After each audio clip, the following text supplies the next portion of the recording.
Mga kabayan, patuloy na nagkakaroon ng matinding hidwaan sa Senado sa pagitan ni Senate President Chis Escudero at Presidential Sister Senador Amy Marcos. Matatanda na ikinadismaya ni Senador Amy ang ginawang desisyon ni SP Escudero matapos hindi nito pinirmahan ang contempt order para dito kay Marcos Lacanilaw na ipinataw ni Senator Bato dahil sa hindi nito pagkasabi ng totoo kaugnay sa illegal na pag-aresto kay dating Pangulong Duterte.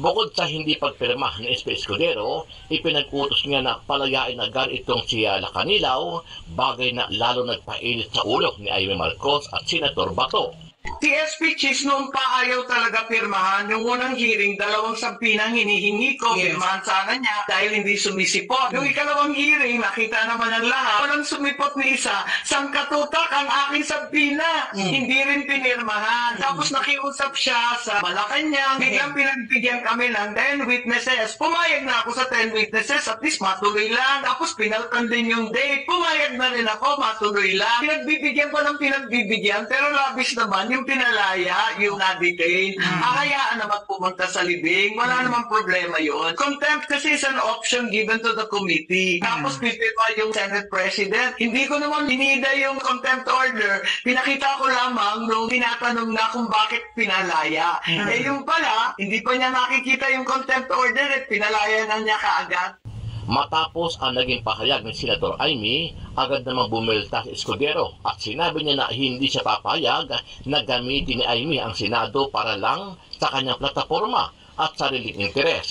Hindi naman daw papayagan ni Escudero na magamit ang Senado para sa mga walang kwentang partisan interes, lalong-lalo na umano sa darating na eleksyon ngayong May 12, 2025. Kung matatandaan, sinabi ni Atty. Salvador Panelo, dating legal advisor ni former President Duterte, na drama lang na Amy ang sinasagawang investigasyon sa Senado para makakuha siya ng boto sa mga DDS supporters. Ito rin ang paniniwala ni Henrik Abansenya, common law wife ni dating Pangulong Rodrigo Roa Duterte, nang hinga ng reaksyon hinggil sa ginagawang investigasyon ng Senado sa pag-aresto sa dating Pangulo. Ayon kay Abansenya, paik-ik lang yun ni Amy, kaya hindi ako naniniwala sa kanya. Pero kung asa ba kayo magkakaroon pa ng justice po ang dating Pangulo? Yes. Yung sa investigation sa Senate? O... Sa Senate, ano na lang yun? Paik-ik na lang. Huwag na lang kayo maniwala ni Amy Marcos, ma'am. Hindi ako maniwala sa kanya. Bakit po? Pinapunin talaga, ma'am. Ayaw na pagpaniwala, ma'am. Baka matigil-isipin, ma'am, ha? Pagkakalag mo, Ano lang, para lang, tanong siya na, ano ba talaga nangyari? Hindi ba niya nakita na nangyari? Samantala, nagsalita na ang isang retired justice kaugnay sa illegal na pag-aresto kay dating Pangulong Duterte. Ayon sa kanya, malinaw na may malaking paglabag sa batas ang gobyerno ni PBBM at kanyang gabinete, kung saan ay maging ang karapatan ni dating Pangulong Duterte ay ipinagkait sa kanya at hindi mo lang ikinonsidera ang kanyang edad at bilang mamamayan na naging isang Pangulo pa ng bansa. Pangulong Duterte. Ayon sa kanya, malinaw na may malaking paglabag sa batas ang gobyerno ni PBBM at kanyang gabinete, kung saan ay maging ang karapatan ni dating Pangulong Duterte ay ipinagkait sa kanya at hindi mo lang ikinonsidera ang kanyang edad at bilang mamamayan na naging isang Pangulo pa ng bansa. Naniniwala si Supreme Court Retired Justice Adolfo Ascona Jr. na nagkaroon ng paglabag sa batas ng isurrender ng mga otoridad sa dating Pangulong Rodrigo Duterte sa International Criminal Court. The procedure in the ICC calls for bringing the person to a Philippine court first before surrendering the person to the ICC. So if you do not follow that, it can be argued that there is what they call abuse of process, and an abuse of process can be raised in the ICC itself. What possible violations are there to local law and our Constitution? The possible violation, Madam Chair, consists in the surrender without passing through the court, what we call extrajudicial rendition. That issue will have to be resolved by the Supreme Court, whether or not an extrajudicial rendition is valid in the Philippines. in view of our Constitution. Ano ang masasabi mo dito, kabayan? Kung ikaw ang tatanungin, saan at kanino ka papanig? Kay SP Escudero ba o kay Senator Amy Marcos?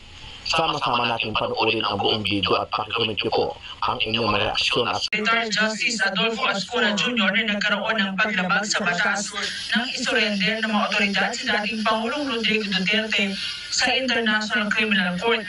At sa ikatlong pagdinig ng Senate Committee on Foreign Relations, sinabi ni Ascuna na legal ang warrant of arrest laban sa dating Pangulo, pero malinaw na may nangyaring pag-abuso sa paraan ng pagsuko sa kanya, hindi lang sa parte ng Philippine National Police, kundi sa ICC. Sa ilalim niya ng Rome Statute, obligado ang bansa na isuko ang isang taong naharap sa kaso gaya ni Duterte kung mayroong sinusunod na tratado. Pero dahil kumalas na ang Pilipinas, hindi na obligadong sumunod. In fact, Mr. Senator, the procedure in the ICC calls for bringing the person to a Philippine court first before surrendering the person to the ICC. So if you do not follow that, it can be argued that there is what they call abuse of process, and an abuse of process can be raised in the ICC itself. Gayunman, may residual power pa rin ang Pilipinas na isuko ang isang tao kung may ginagawa ng investigasyon ng ICC 2 taon bago ang pag-withdraw sa tratado. Pero kung susundin ang batas ng Pilipinas, dapat bago isuko ang dating Pangulo sa ICC, dapat iniharap muna siya sa lokal na korte. Yan ay para sumailalim sa validation ng korte kung tama ba ang taong inaaresto at para mabasahan siya ng sakdal. Sa palagay ko po ay it's either we have the wrong statute or not. If we don't have a treaty, then we cannot surrender the suspect to the ICC under this section, because this section requires that the surrender be pursuant to a treaty. Pursuant means in accordance with. And so if there is no treaty, in my view, we cannot make consequences. What possible violations are there to local law and our Constitution? The possible violation, Madam Chair, consists in the surrender without passing through the court, what we call extrajudicial rendition. That issue will have to be resolved by the Supreme Court, whether or not an extrajudicial rendition is valid in the Philippines in view of our Constitution. Ulit-ulit na pagtatanong kung sino ang dapat managot, hindi yan masagot ng mga opisyal ng gobyerno. Sa ngayon, sabi ng DOJ, kailangan mo nang i-interpret ito ng Korte Suprema, lalo't may nakapending na mga petisyon sa kataas-taasang hukuman. Kanina, Ali, ay pinatawan ng contempt ng Senado itong si transnational crime, Marcos Lacanilao, matapos siyang hindi makontento yung mga senador sa sagot nitong opisyal. Sa pagdinig kanina ay nagmosyon si Senador Ronald Bato de la Rosa para maipakontempt si Lacanilao dahil tinukoy ni Senator Amy Marcos yung naging sagot ni Lacanilao dun sa hindi niya daw alam yung petsa, yung oras at bakit nadala at naisakay sa aeroplano itong si dating Pangulong Duterte, samantalang siya yung nag-facilitate at nag-coordinate dito sa mga otoridad mula doon sa warrant of arrest o sa pag-issue ng warrant of arrest hanggang doon sa may paliparan. Unang tinukoy nga ni Marcos yung naging sagot nila Lacanilao na I do not know, na napikon si De La Rosa dahil halata naman daw na nagsisinungaling itong mga opisyal pero itinatago yung impormasyon sa publiko. Sa ngayon, Ali, nagpapatuloy pa rin itong pagdinig ng Senado. Okay, ang next question dito. Kung ito yung naging tugunan ng Senate President, saan pupulutin itong hearing ni Senator Amy? Tapos na yan. Actually, pinag-usapan natin na last episode, di ba? ang sabi natin, malamang meron na diyang agreement. Parang graceful exit for both sides, di ba? Yung mga executive, hindi sila i-contempt, pero dumalo sila one last time. Yung Senate committee, hindi sila mapapahiya dahil dadalo naman yung executive. Parang may ganung compromise na malamang yung Senate President. Di ba? Para best of both worlds. Sabi nga ni Barry, mukhang yun ang nilabag. No? Make it cross na line. Yung Senate Committee Chair, yung Chair ng Foreign Affairs Committee. Relations. Foreign Relations Committee. Oo. Parang yun yung na napahiya naman yung Senate President doon sa executive. Na pinadala niya, probably on the premise na hindi kayo babastusin, no? Parang compliance. Compliance na tumalo kayo. Ang problema, may sariling mundo si Amy. Kaya yun, sa bagay, kung namamangka ka sa lupa, talaga may sarili ka mundo. No? Kaya, yun.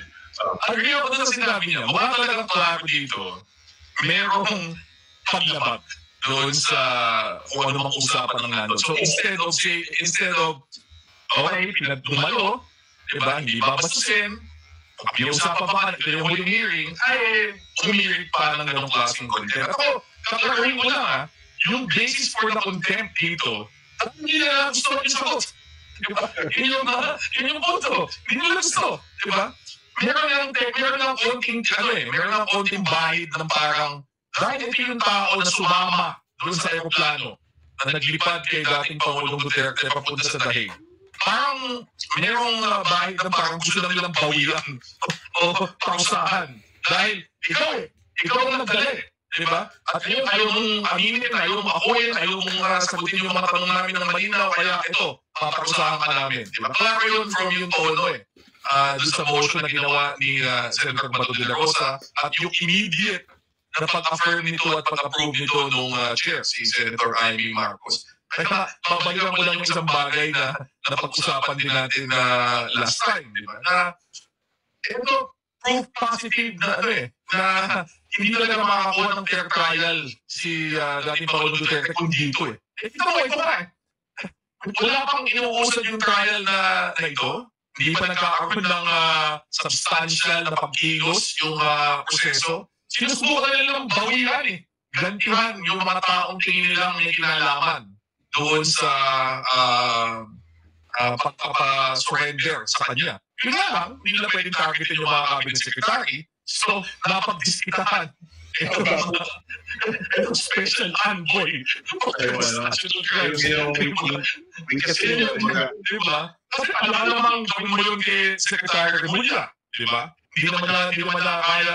I don't think there's ang lakas ng loob na gawin yun. Lalo na tumatakbo siya. Diba? Ang buong punto dito mga palabas na to para tumaas ka sa boto. Kung aawain mo pa si Secretary Remulla, hindi lalo kang lalakas. Tingin ko, meron pa silang hesitation na actually diinan masyado rin si General Torre. Diba? Kasi meron ding epekto yun, di ba? In terms of pushback, di ba? So, tinigil nila, sino pa yung mukhang pwede natin mapag-diskitahan dito na walang masyadong papala? Ngayon, di ba? Sila ambassador lang kanila, kawawa naman. Pero talaga, pag pinanood mo at pinakinggan mo yung kanilang mga basis, mukhang talaga nakahanap lang talaga ng bawi. Yun, nakahanap na pwedeng gantihan, di ba? Para dun sa nangyari. Sa akin, yun ang isang napakaklarong indication kung ano ang gagawin nila. Di ba? Kung sakaling mabibigyan ng pagkakataon, babawian nila yung mga tao na tingin nilang may kinalaman dito. At again, to underscore, di ba? Lalong patunay na kung dito ginawa yung trial, grabe yung level ng pakialam at pag-exert ng political pressure at pananakot at harassment para hindi mabigyan ng makatarungang pagdinig yung mga reklamo dito kay dating Pangulong Duterte. Di ba masipa na to?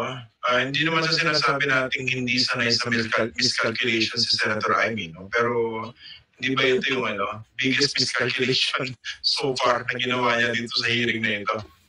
Yung contempt yung ambassador. parang protracted miscalculation. Iba kasi yung nag-miscalculate ka ng first hearing, pero yung tuloy-tuloy ka nag-miscalculate, ang tawag doon, parang protracted people's war. No? Protracted miscalculation ang tawag doon. No? Kaya dapat idagdag yun sa dictionary, protracted miscalculation. No?